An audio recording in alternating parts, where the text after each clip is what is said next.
Goldylocks Productions broadcasts universal cosmic frequencies that unlock, awaken, and expand the consciousness of our worldwide viewers and listeners.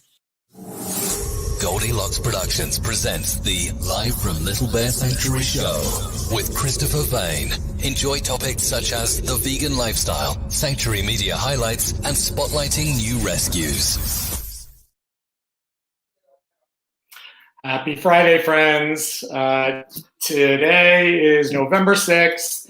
Welcome to the Live from Little Bear Sanctuary show. I'm your host, Chris Vane. Bit of a different background today. I think my voice is echoing a little. Had some internet problems this morning, so I'm borrowing a friend's house and their internet. It's actually nice to have real internet. Today's guest is a good friend of mine, Shannon Blair, and we're going to bring her on in a minute. If you guys are watching on YouTube, Facebook, log in, say hello, hit that subscribe button. We'll be happy to answer questions. Let me turn my comments on so I can say, hey, Kim, how are you, sweetie? All right. All right, you know, I'm a little been rushing around this morning. Let's bring Shannon in, Tiffany. I don't have my videos of the day or anything. We're just going to go right into the interview. Hey, Shannon, how are you today? I am wonderful, thank you. How are you today? I'm doing good. Good to see you. Good to see you. Tell everybody what you're doing right now. So we just pulled over. We are on our way right now to the largest slaughterhouse in the world.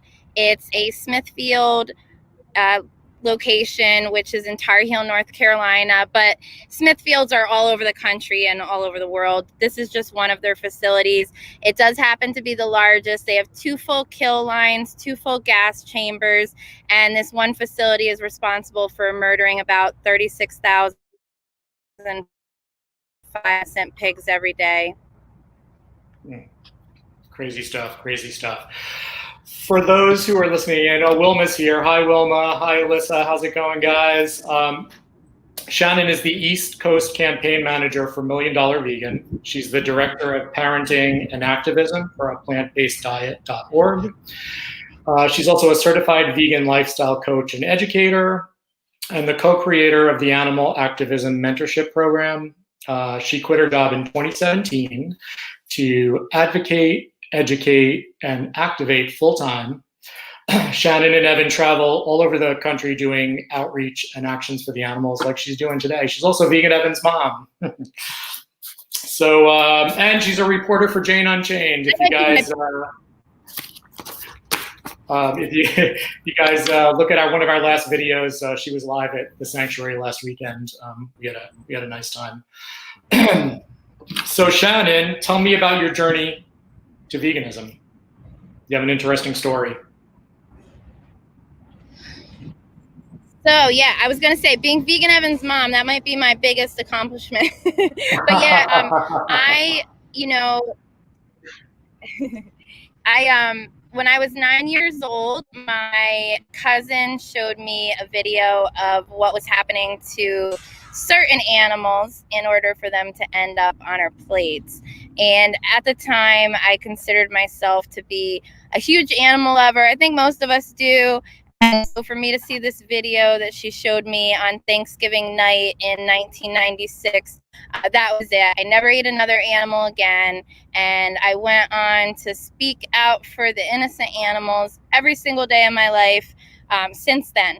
However, I was willingly participating in some really horrendous stuff for quite a while because I'd gone vegetarian back in 1996 and not vegan. I didn't really know what veganism was. I didn't understand it for a really long time. And so I put more cheese in and on everything than probably the average American would. And I just thought vegans were some crazy people who didn't like cheese for some reason. And then it was about 5 years ago, just over 5 years now, that a coworker of mine who didn't like me very much decided to take some jabs at me. And she let me know that I was a hypocrite for being vegetarian for animals. She said that I was supporting rape and kidnapping, and I really had no idea what she was talking about. I was pretty offended by the things she had said to me. So I went home and I looked it up, and I found out she was right. And that same night, I watched Cowspiracy on Netflix, which just reaffirmed a lot of things that I already knew, and maybe I learned a few more. And that was it. I went vegan the very next day, and I told Evan that I was going to give it a try. He said he wanted to do it too. I tried to talk him out of it. He didn't let me. I'm really grateful for that, because I don't know what would have happened, but we've been vegan ever since. Yeah, that's awesome.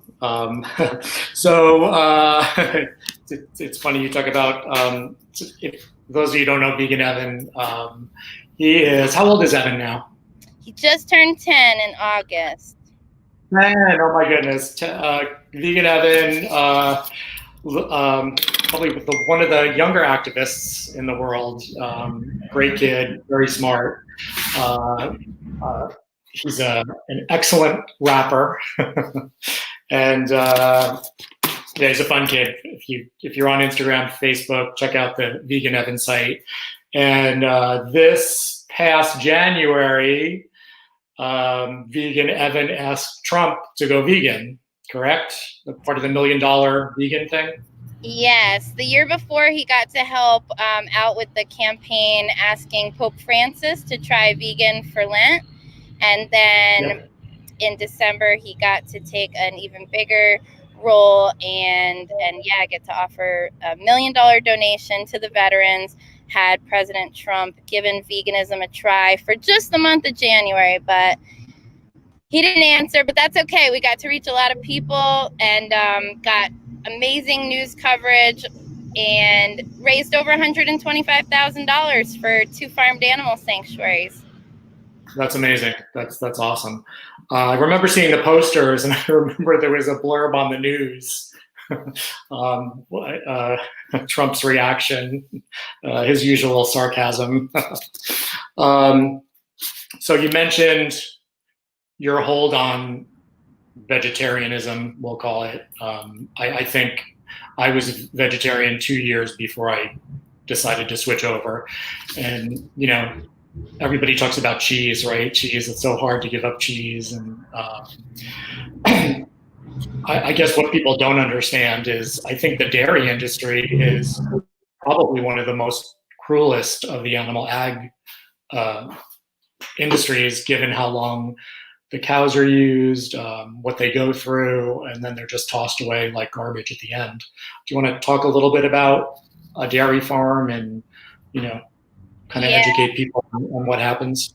The dairy industry really, in my opinion, does have to be the worst. I can't imagine anything worse than having, well, if we just pretended that this was happening to our species for a second. So maybe those of us who don't have quite as much empathy could maybe understand it a little better, but it would essentially be like another species that had a couple more capabilities and abilities than we had, holding all the females of our species captive against our will on what are essentially concentration camps. I mean, the U.S. dairy herd consists of over 9 million of these female cows at any given time, and they're constantly being forcibly impregnated. This sexual abuse starts when they're just over a year old. And it would be bad enough if it was happening at the hands of their own species, but it's us doing it to them. So again, this would be like another species impregnating the females of our species, and then us carrying our babies for 9 months, because cows have the same gestation period as we do. And then when these precious babies are born, we are violently ripping their children away from them. So it would be like this other species violently ripping our babies away from us. And if the babies are girls, they're going to be used and abused just like their mothers. They're going to be turned into milking machines. And if the babies are boys, there's basically no use for them. So there's been this fancy title created, veal, another euphemism. And so if there's a market for veal, then these boys will be raised for a few months until they have their throat slit. If there's no market for veal, or if it's just too expensive to transport the baby boys to make them worth it, then they'll just shoot them in the head. Or, you know, they don't even want to waste money on a bullet a lot of the time. They'll dump them in a pit or walk them across the street and just throw them into the woods, knowing that without their mom, they're obviously going to starve to death or be eaten alive, whichever comes first. So it's really a dirty, disgusting, despicable. I like to think of a bunch of words that start with D to put in front of the dairy industry. It's a disgusting industry, and I'm really sad that I didn't understand it for so long. Even though it is predominantly females that are being exploited in this industry, men should be really upset too. Not only are the baby boys useless, but the males that are kept are really kept in horrific conditions. They're kept in the dark for most of their lives, and they're force ejaculated over and over again, usually anally electrocuted in order to obtain their semen and then impregnate all these females. And cow's milk is for baby cows. Any breast milk is meant for that species' babies. I wouldn't drink my best friend's breast milk if, you know, she was pregnant and had her baby tomorrow. I've known her since I was 8 years old. She's clean. And then we're okay with drinking these female animals' breast milk, who are literally, I mean, I've been to more dairy farms now that I can count. They're literally living in their own feces, their own piss and shit. That's what they're living in. And when their babies are taken from them, it's not like, oh, bye. No, they cry out. They act just like we would, except, you know, they don't have the same hands and everything that we do, but they chase after their babies and until they're eventually used to it. Nobody should have to be used to having their babies taken from them. And then once this happens to them 4 or 5 times that they've been impregnated, had their babies taken, we steal their breast milk, and then we're done with them when their milk production slows down or their bodies give out. We take all they have left, their lives, and it's just disgusting. We should be so ashamed. Yeah, it's interesting that we are the only species that drinks another species' milk. I think the latest scientific, I mean, there's so much evidence now that milk actually leaches calcium from your bones. It's processed so much. It's actually, it doesn't do a body good. It does not do a body good. This is a hormone-filled fluid that's meant to grow these baby cows into the dairy cows that I know, especially the boys. They get up to 2,000, 2,500 pounds. These are huge animals. I'm so sad that, like, my parents didn't know any better. I had all these ear infections and all these problems growing up from eating dairy, patellar tendonitis, and all this crap I didn't have to deal with. And it's terrible for us, and it's terrible for the environment. And obviously, it's just we've been duped. We've been tricked. Like you said, it does not do a body good. It does not protect at all against fractures and breaks. If anything, it might be attributed to causing more of these problems because it just takes crap out of our bones that's supposed to be there. It's crazy. I can't believe we grew up having to see all these milk mustache commercials with our favorite celebrities that we're supposed to look up to. And we can't be mad at them because they were tricked too. But how embarrassing. Can you imagine? Look, like, people are starting to wake up. 5 years from now, nobody's going to be drinking cow's breast milk. And these celebrities are going to be like, oh my gosh, I can't believe I was telling people I had this mustache of a cow's breast milk across my face and there's evidence of it. Yeah, right. Yeah. It's, we've all been lied to. It's an ongoing, it's an ongoing issue. The dairy industry is definitely collapsing. You talk about going to a dairy farm, and I don't think people, unless they've watched one of these documentaries, don't realize how many animals are on one dairy farm, and how many veal crates. There's thousands upon, it's just like row after row after row after row. I've seen the flyover shots, the drone footage, and it's truly mind-blowing, the extent of these prisoners that are, like you said, it's similar to a concentration camp.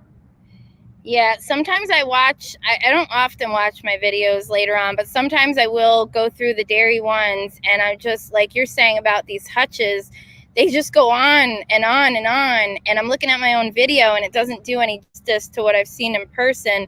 But even in the video, like, how is this even possible? And I've never been to a facility with the just the baby boys all by themselves that they've been transferred for veal. But on the normal dairy farms, those rows and rows with the thousands of hutches, those are all the baby girls usually. And the reason that they've been taken is because they don't want them to drink mom's breast milk. And if they're in contact with the other babies, they'll suckle on each other, and that'll cause problems. So they put them in these individual hutches, and then they just feed them a cheap formula, a cheap milk replacer, until they deem them fit to old enough to impregnate. And it's just so crazy the way that we uphold motherhood, and it's supposed to be such a special, amazing thing, and then we just mock it every single day. I don't understand it. Yeah, it's you described it perfectly. Tell everybody again where you are today and what's on your agenda for today. So I'm not sure if I'm in South or North Carolina right now. Might be in North now, but we are 1 hour out. Sorry, there's a lot of semi trucks around here. We just pulled over. I can hear you perfectly. But we're 1 hour out from the largest slaughterhouse in the world. I didn't mention all the details earlier, but this is a Smithfield. Smithfield is a Chinese-owned $15 billion a year revenuing company that's been treating our country and the state of North Carolina in particular worse than a toilet. There's more pigs than there are people in the state of North Carolina. And pigs are, it doesn't matter how smart somebody is, but pigs are scientifically like the fourth most intelligent animal on the planet. They're more socially and emotionally complex than our dogs at home. And to just be standing outside of a place where over 35,000 of them are unnecessarily murdered every day, it's so crazy. And then in Tar Heel, North Carolina, in North Carolina in general, the laws state that the police can be paid by a company and also have full deputy powers. And that's what happens every time I'm at Smithfield, is the police officers are actually on the payroll of this corporation, but with full arresting powers. And it's a problem, and it goes unchecked. And hopefully, I don't know. I wrote papers in college over 15 years ago about the damage being done by these pig farms in particular, when these lagoons that are just full of blood and poop and pee, they overflow during the rains and hurricanes and things like that, and it puts us all at risk. It's just it's not right for our own government and our own police to be protecting these corporations, especially when they're owned by other countries. It's crazy. Yeah, crazy. What are you going to be doing there today? We're going to be bearing witness. So we stand usually about a mile and a half, 2 miles down the road. There's an intersection on the corner, which is our best shot to be able to document and give the pigs some water and love. The last time we were there, we were also checking the temperatures in the truck. Although it was in the 90s that day, inside the trucks themselves, the temperatures were reaching 104 degrees. These pigs are being trucked with no food or water, often across many state lines. I'm in contact with drivers of pig trucks in particular that go all different locations, and these treks are usually at least 12, 16 hours, and that's like, at least most of the time. And what we see when we're there is it's very obvious that these animals are in really bad shape. You don't need to be a veterinarian. They're obviously distressed. They're foaming at the mouth. We see vomiting. We see shaking. We see people who can't get up anymore. And I say people very intentionally because they all have personhood. And it's just, we're also going to see a lot of chicken trucks today as well. In the next county over, there's a Sanderson Farms that's responsible for about 250,000 chickens each day being killed and so-called processed.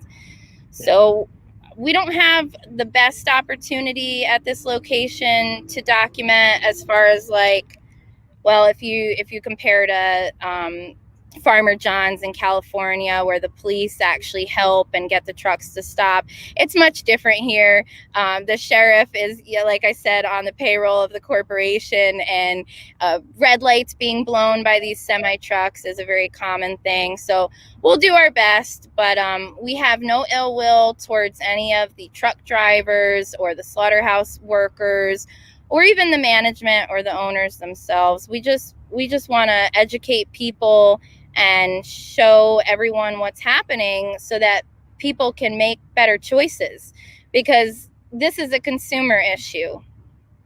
Yes. Yeah, definitely a consumer issue. The food industry makes us sick, and the pharmaceutical industry keeps us sick, right? That's what they say. What do you do personally to protect your mental health? How do you prepare yourself? What resources are helpful to you? This isn't going to be my best answer. I probably shouldn't even answer, but yeah, I'm not very good at this, to be honest. We're running out of time. My kid's 10. I want to see him be able to be as old as my dad is right now, and that's not looking good at the moment. So as far as I'm concerned, I've got about less than 5 years to go as hard as I can. And my friends, my vegan activist friends, and coming to see the animals, the few lucky ones who have been rescued from these horrific situations. We got to visit you guys recently, and that was really special. We got to, before coming to see you, we got to take care of Another Chance Ranch for almost 2 weeks, and it was hard work, but let me tell you, that's my mental health check right there. Because if I didn't do that a couple times a year, you probably wouldn't see me be able to keep going. I also have some bad habits. I disconnect, and I don't really process. So like I said earlier, I don't usually watch my videos again. There's a reason for that. If I don't go live, you're probably not going to see it get put out later, unfortunately, because it's too painful. And when I'm there, I usually look at the camera rather than the animals. And part of the reason is I'm trying to make sure I'm getting the right footage. But the other reason is I don't have to look them in the face and not be able to help them. It sucks. We have to go into this situation. This is not like, oh, maybe we might get to rescue somebody today. That's not the case. These trucks have hundreds of animals on them, and thousands if we're talking about the chicken trucks. And even if a driver wanted to be nice and surrender somebody and was going to risk themselves getting in trouble, you can't get one of these pig trucks open out in the middle of the road and get one individual off and think you're going to get them nicely into. That's not how it works. So we're going into this situation knowing that we are going to see essentially the Holocaust happening right in front of our faces today. These trucks are being driven into a murdering facility where there are literal gas chambers that are going to burn these individuals alive from the inside out with carbon dioxide. They're going to scream so violently that we're going to be able to hear them from public property when we're closer to the slaughterhouse. They are, very visibly distressed, and we're going to be able to do nothing about it. So it's not fun to deal with. I don't want to go to these places. I will keep going until this is over. I will keep showing all the people that I grew up with and that I know, because they're good people, and I need them to stop making these bad choices. And I don't know how else to do it other than to keep showing them the truth. Yeah, well said. Yeah, we have 80 pigs at Little Bear, and especially, and you've met our farm pigs. They're truly, they are people. Their personalities are amazing. Their intelligence is staggering. When you think about, it's easy for us to say, oh, they're as smart as a 4-year-old, but if you really think about how intelligent a 4-year-old is, it's almost mind-blowing. I mean, they understand English fully, or whatever language they're taught. They have best friends. They sleep together at night. They play games. They do everything that a 4-year-old child would do. They just look a little different. I wish everybody could visit a sanctuary who continues to eat pigs, and my hope is always that would help them make that decision. But I don't know. Sometimes it's a little frustrating. I mean, you brought people to us, and it's all about making that connection. Yeah, we've had Allie went vegan pretty much immediately after visiting with you guys. Her other half is like, I don't know, hopefully like 80% there now. A lot better than he was, that's for sure. Okay. Yeah, it's like once you meet them, how can you eat them? I don't really understand that, but I think, gosh, I've been to over 30 sanctuaries now, and that's the problem, is most of the time I'm there, the only other people that are there are people who are already vegan. So I think we need to do some kind of a challenge. I know it's tough right now with the pandemic, but when we can all get back open, we need to do like, bring your pre-vegan friends to the sanctuary, or don't come at all, or something like that. But we should definitely work on that together. I'm sure we can get a big group together. Yeah. But you're right. They are so smart. I think they're smart. The pigs are smarter than most adults I know, if I'm going to be honest about it. But I've seen 3-day-old baby pigs that are running around playing with each other. They already have personalities. You can tell who the troublemaker is. You can tell who wants to just be left the heck alone. You can, it's unbelievable. They're so much more advanced. How long does it take for us to be able to hold our heads up? It's they're amazing animals. They truly are amazing animals. What's the hardest part about being vegan? It's not, in the words of Vegan Evan, it's not tough a bit, but the hardest thing is knowing the truth and seeing everybody else. I feel like I'm in the Twilight Zone. I felt like I was in the Twilight Zone as a vegetarian. Now I just have more information to be that much more like, is this really real? And it's just mind-boggling. And every day, that's the hardest thing, I think, is just, I don't know. It's like, I feel like every day, I feel like I am crazy. I walk around amongst all these people who say they're animal lovers, who say they care about the environment. They say they care about their own health. Even if they don't care about their own health, they at least care about their family members' health. And yet they're doing all the things that are exact opposite. And it's like we have all these people who, everywhere I go, I'm dealing with police officers. And it's funny to me because they're like in charge of deciding if the things that I do are right or wrong. But yet 3 times a day, the vast majority of them are sitting down to dine on the flesh of the most innocent and vulnerable beings on the planet that had to go through the most horrendous violence to end up on their plates. And we have judges putting people in jail for decades and life sentences while they're taking the lives of others, paying the hitman every day. It's a messed up world. And if we could all just respect the lives of the cows and the pigs and the chickens and the fish, I think it'd be a much nicer world for everybody. And I wouldn't have to feel like I'm crazy every day. Yeah. I think it's very telling when the government considers an animal activist a terrorist, and they're prosecuted that way, and they're put in jail that way, and the legal fees are off the charts. It's insane. I'm not sure if a lot of people watching realize that an activist who tries to take an animal or tries to help an animal could literally be prosecuted as a terrorist. Yeah, it's insane. Literally, a bunch of people asking everyone to be kind, to try to make the world a better place and not hurt others if you don't have to. Being labeled terrorists. It's crazy.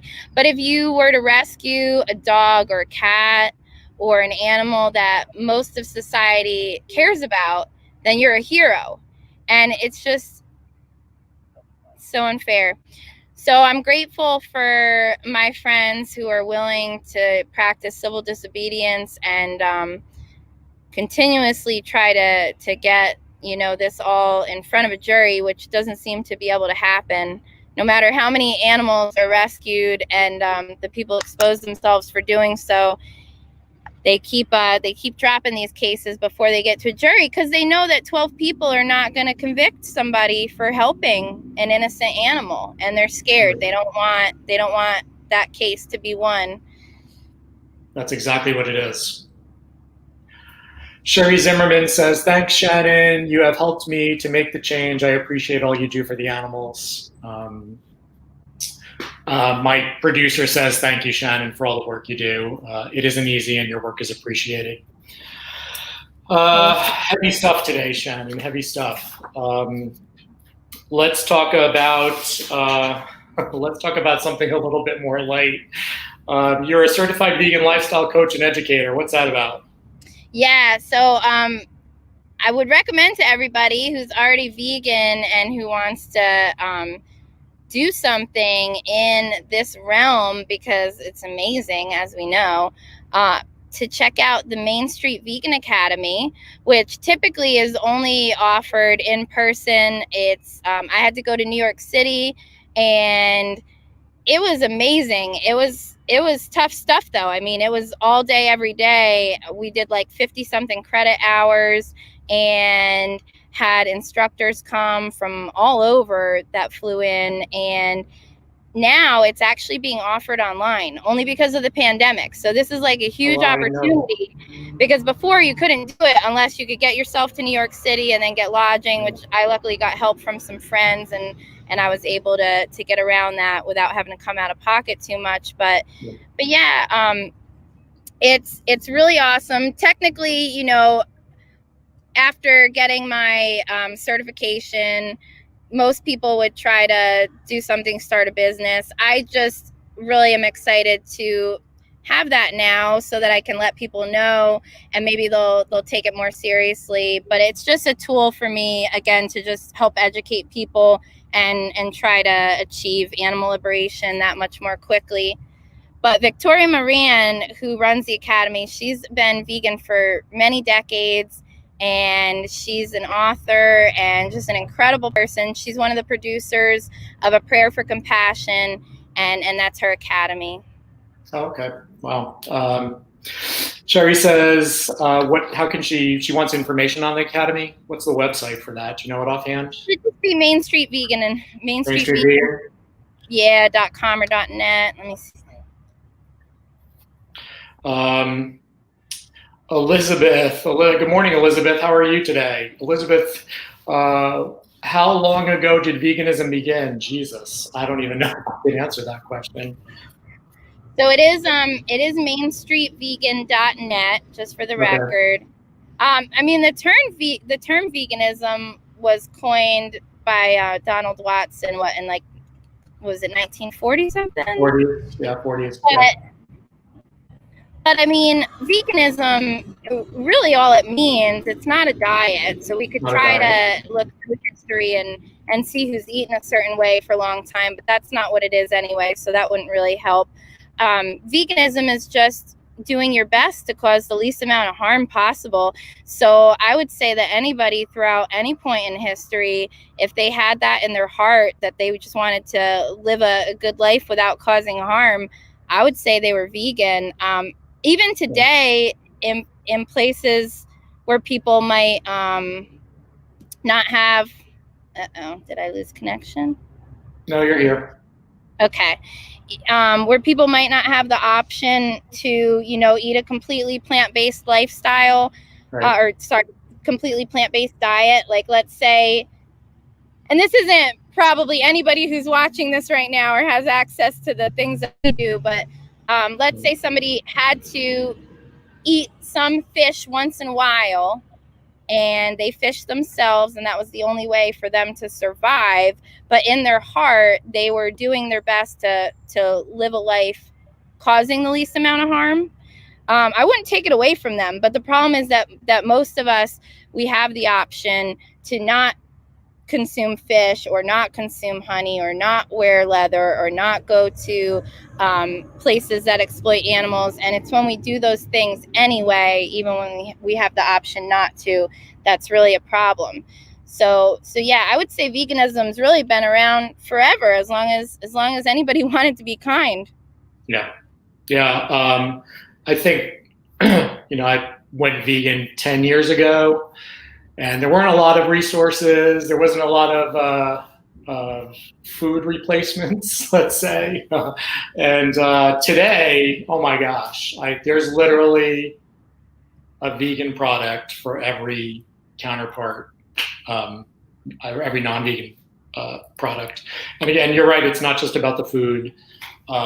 It's about your household items too. What, are we buying stuff that's cruelty free, not tested on animals? So easy now too. Like there's literally a cleaning product, makeup, shampoo, so many cruelty free options. They're really, it's actually pretty easy. Yeah, actually. Oh, sorry. That's okay. Go ahead. I was going to say the Dollar Tree, not Dollar General, but Dollar Tree, the real dollar store, they have an overwhelming amount of cruelty-free products right now. Like, it's insane. Shampoos, conditioners, all kinds of eye sprays and face spray, crazy stuff that I don't normally use that I got excited about and picked up for me and my mom. And some of the brands that Dollar Tree is selling that have the bunny on them, cruelty free, if you look these things up online, they're actually $13. Yeah, crazy, right? Yeah, you can also get lots of vegan foods at Dollar Tree. There's also an insane amount of accidentally vegan snacks, like sour cream and onion, potato sticks, and all kinds of stuff that you wouldn't think is vegan. And then my smoothies are much less expensive than they used to be, thanks to Dollar Tree. They've got frozen mango, pineapple, strawberries, blueberries, all kinds of good stuff. Yeah, it's definitely more affordable now too. But there's always rice and beans, I tell everybody. That's right. Yum. The animal activism mentorship, what's that about? So the pandemic was really tough for a lot of us, especially those of us who are used to being boots on the ground. It got really scary and really depressing for a while there. So some really cool things were born out of the pandemic, though. And one of them was this animal activism mentorship program. So technically, we have a new nonprofit that we don't talk too much about because we're still in the process of 501c3ing it, but it's called the Animal Liberation Action Squad. And then under that, there's a few things. The Done with Dairy campaign was one of them, the Signs for Change campaign, and then this mentorship program. And this is definitely the most exciting. So we launched it about, I think, 4 or 5 months ago now, and we've got people signed up from over a dozen countries. and it's really cool. We pair new activists up with a mentor, and so, because there's already different programs that help people to become vegan. There's different challenge22.com, and there's free starter kits available everywhere, but we really wanted to get people active. That's our goal. We know tons of vegans that are not active yet. From what I've heard, the numbers say only about 1 out of every 100 vegans is an activist. So we started doing some research. We started asking in the different vegan groups, like, what's holding you back? What's keeping you from getting active? And we found some really interesting responses. A lot of people are just very concerned about what other people might think of them. They don't want to step on other people's toes or tell people what to do. And after looking everything over, everything all together, and knowing what I know, and doing this for over 20 years, and literally doing activism since the 90s, maybe not properly because I didn't have all the proper information, but putting that all together, what I realize is people are just lacking information. The people who are not vegan yet are lacking information, and the people who are vegan already but not yet active, they've got a lot more information than the people who aren't vegan yet, but they still don't have enough, because if they did, they would understand why it's so important to be speaking up for the animals, and they wouldn't be worried about stepping on other people's toes or telling people what to do.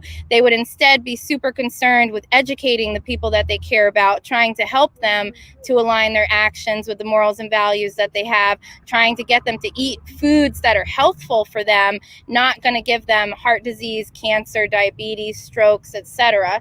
So it's just a lack of information, and we started this program so that we could go ahead and get people to be a part of what we've got going. A great group of people who share information with each other and help each other to more quickly achieve animal liberation. So we offer workshops, and those happen usually at least once a week.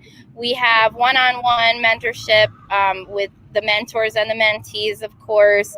And then we did an awesome tour for a week. That was our first big event, which was the AAM Week of Action in Georgia and the Carolinas. And that was just about a month or so ago. Oh, very cool. So what happens when you go to this website? If this is basically for vegans who want to get more involved in activism, is that? Yeah, and if somebody wants to help animals but they're not completely vegan yet, that's okay. They can still sign up. We can help them with that as well. But yeah, if you go to animalactivismmentorship.com, or I made another domain that's a little easier to remember, theanimalsneedyou.com, that'll take you straight to the page. There's a link right at the top and some buttons that say take action. When you click that, it'll take you straight to a Google form. It's pretty easy to fill out. I made it a little bit extensive just so we know what people want to do.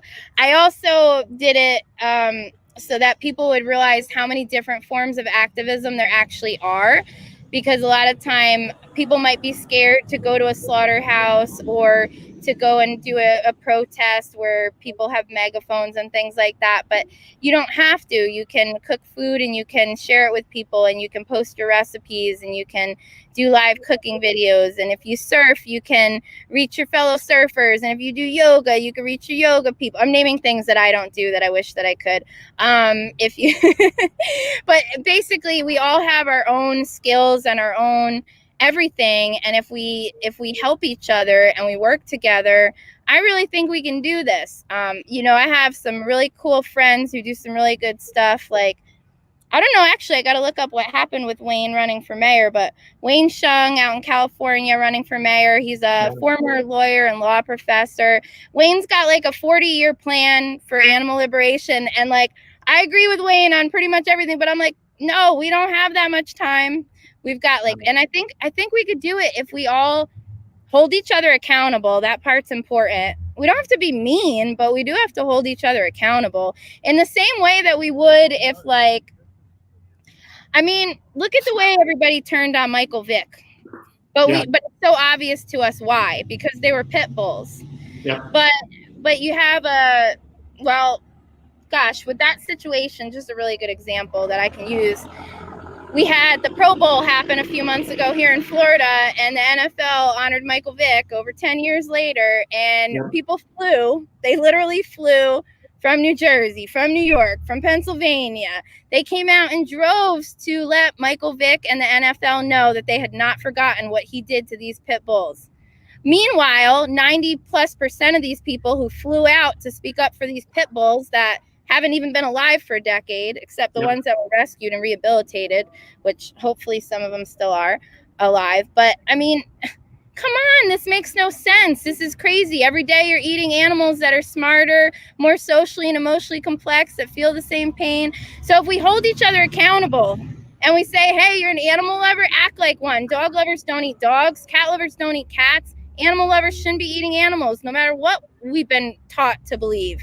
We need to hold each other accountable. It's the same way we do with smoking cigarettes. Stop eating group 1 carcinogens. If you don't care about animals, but you care about health, then yell at people about the stuff they're putting in their bodies. Like, we can do this. We just have to go at it from every angle. Otherwise, we're not gonna. Yeah, for sure. Yeah, bacon is a class 1 carcinogen, right? Yeah, all the processed meats. They're with tobacco smoking, asbestos exposure, plutonium, certain variants of the human papillomavirus. And you know where else they are? They're in schools getting fed to little kids. It's insane. Every day. Yeah, it's the disconnect is still there. It's changing. Uh-oh. I just had a red ant down my pants. Oh, great. Okay. So you're still doing the Vegan Activist House. Is that still up and running? Yes, we're working on it. I had a rough time. Facebook, Facebook is not my biggest fan. They, in my opinion, I'm pretty badly shadow banned, and they've banned me from fundraising a number of times. Oh, wow. Due to disrupting dairy farms and things like that. But miraculously, I was allowed to fundraise right when I was like debating doing a fundraiser for the Activist House. And I put it up and I was like, oh my goodness, it went through. And then about 2 hours later, there was a glitch. And it had been doing really well, but the glitch made it end. And I had to restart a new one, and it just didn't do well. So I don't want to say that because I'm so grateful for the people who donated. I think the one raised $400. The first one raised like $2 something in the first couple hours. So we're up to a little over $600. But which like I said, I appreciate. But at the same time, I've raised that overnight for like a Burger King giveaway. So I think Facebook is being mean to me. But also, I haven't really posted about it much. Pete and Steph are going to be part of the house as well. Red Pill Pete, some of you may know him as. We're going to be seeing him in about an hour here. He'll be at the Smithfield today. So we're going to have a little meeting because I was supposed to call them yesterday, and I was outreaching to pre-vegans all day instead, cooking them food and stuff. So the house is definitely happening. The timeline is up in the air. We're hoping for 2 to 3 months. That's the hope. If it takes a little longer, it takes a little longer, but ideally 2 to 3 months. We are looking at the Tampa Bay area or the Jacksonville, St. Augustine area right now. We're about 95% sure that Florida is definitely going to be the state. We had some, Chicago was a possibility for a quick minute, but it's off the table now. It's too cold. And yeah. But yeah, I mean, what we've seen with these weeks of action, these little mini tours and things like that have been a week long is incredible. So we really want to get a situation where we have about 10 full-time activists all in a house together, constantly producing content. I'm talking like cooking videos every single day, shopping videos whenever we shop together, videos of all the activism we're doing, and depending on the location, we may target some winnable campaigns. If we end up in the Jacksonville, St. Augustine area, there's a good chance we'll go after the horse carriages, maybe a gator farm.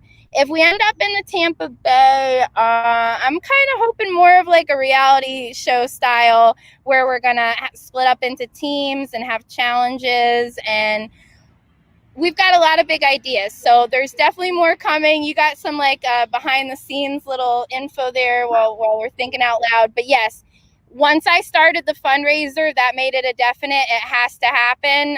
If it doesn't, obviously I'd have to look up and give everybody their money back. But yes, and we have a group of about 6 to 8 people that are definites right now. Because of the timeline, though, it's hard to nail too many people down for long term.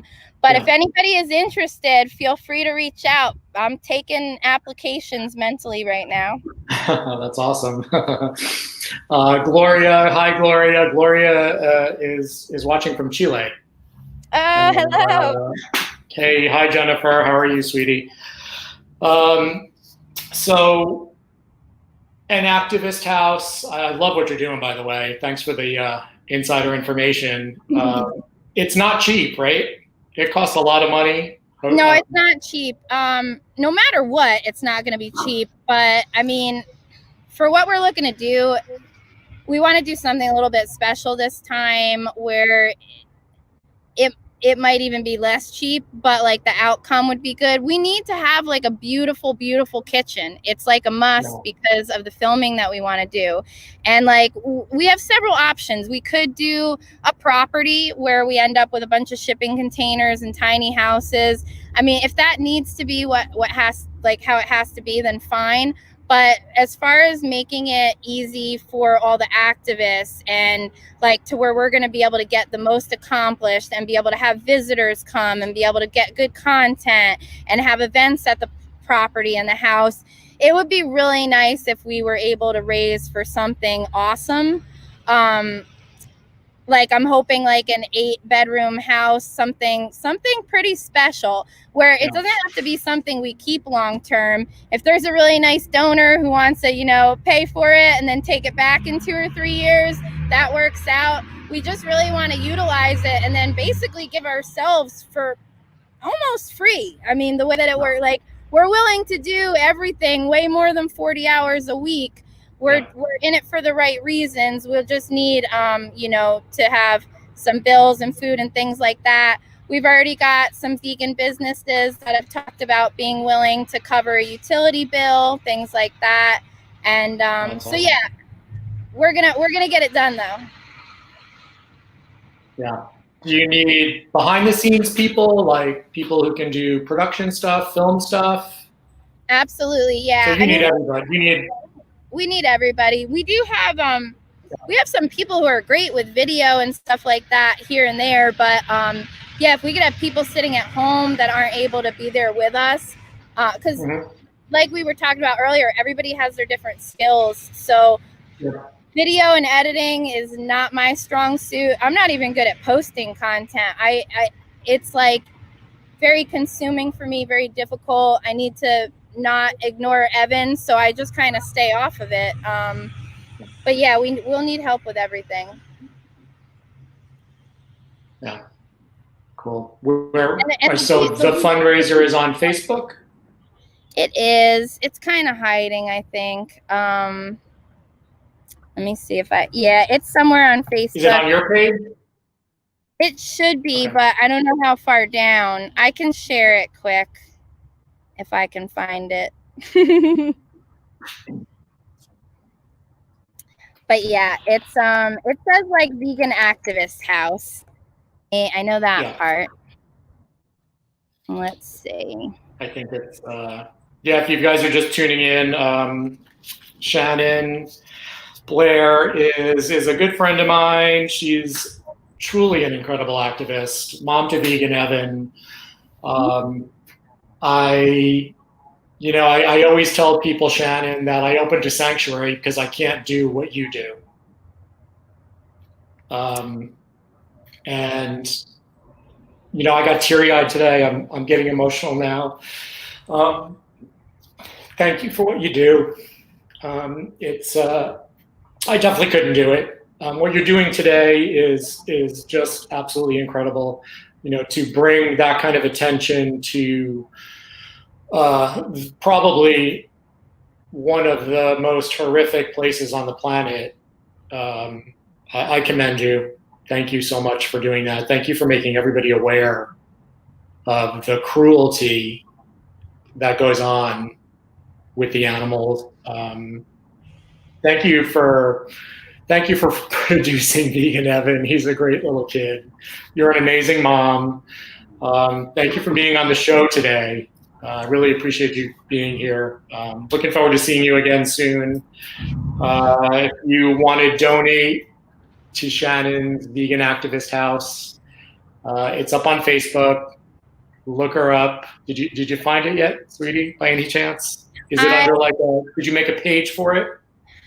I don't know what I did, to be honest. I will get it up towards the top of my We'll Facebook. post it on with all your links and everything. We do have a Patreon though, that I'm also really bad about promoting. I think it's just patreon.com/.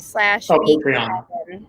Oh, okay. So patreon.com/vegan. Okay. Oh, yeah. But Chris, thank you so much. I appreciate all those kind words. I'll take credit for the production of Vegan Evan. That one I will. I'll take credit for that one. But the rest, I mean, it's nothing special that I'm doing. I know it's hard, but people like you shouldn't have to go, because you're taking care of these babies and you should never have to put yourself through seeing that. But everybody else, I know it's hard, but please go to a slaughterhouse. Please go there and just live stream and show your personal friends and family members what's happening. It's so important. Yeah, it's extremely important. Any final words? Please go vegan if you're not already. Sorry, I got a tickle in my throat. And if you're already vegan and you're not active, please get active. Go to the animals. Oh my goodness. Go to the animalsneedyou.com or Animal Activism Mentorship to sign up. And my only other words are, it's 2020, guys. It's time to stop eating body parts, consuming other species' breast milk and ovulations. If you've already stopped, that's amazing. Don't be afraid to tell other people what's happening. Don't be afraid to stand up for what is right. We have the truth on our side. We have love on our side. And we need to just get it done. So one of the easiest, happiest forms of activism you could do if you're scared to do the others is to go and visit a sanctuary and bring your friends and family members who are not vegan yet with you, and then feed them delicious foods that are plant-based and show them how easy it is and how awesome it is to have a delicious meal and be able to think about exactly where it came from and know that nobody had to suffer or die.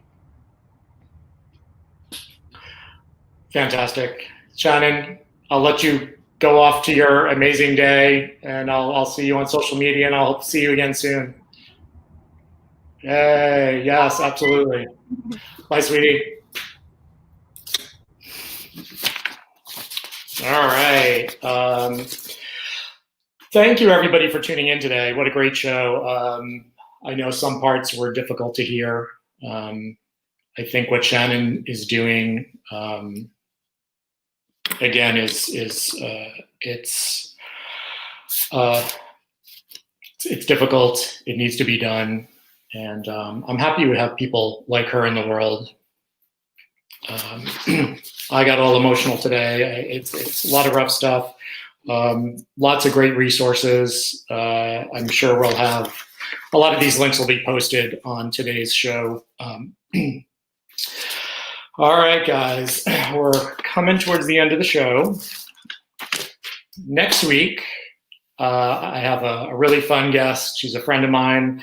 Her name is Christine Norlander, and she's a lot of fun. I'm really looking forward to having her on next Friday.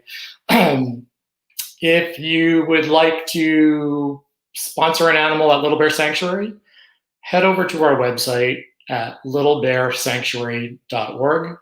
And from there, we've got all the links for so many ways to get involved with us, donate, sponsor an animal. We have an Amazon wish list. Our Amazon Smile link is there. And again, what that does is if you're an Amazon shopper, and who isn't an Amazon shopper, Amazon will donate a percentage of your shopping total to the sanctuary. And you have to sign up at smile.amazon.com. It's the exact same website as Amazon, but what happens is you'll list Little Bear Sanctuary, and then we get a percentage quarterly, I believe it is, of your incredible shopping. And the holidays are coming up, so it's a perfect time to sign up with Amazon Smile. Anybody have any questions? Gosh, thank you guys. We had a lot of people signed in today. I really appreciate you guys tuning in every week. It means a lot to me. My background is different today because I had a little bit of an internet issue. So I want to thank my friend Tina for letting me borrow her house today. It's much appreciated.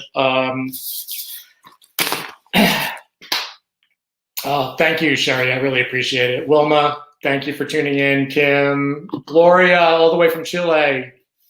Good to see you, sweetie.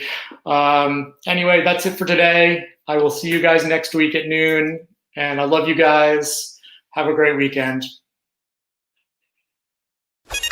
Don't want the fun to end? Grab more refreshments. Then head over to the Goldylocks Productions YouTube channel. With the huge selection of shows, the fun doesn't have to end.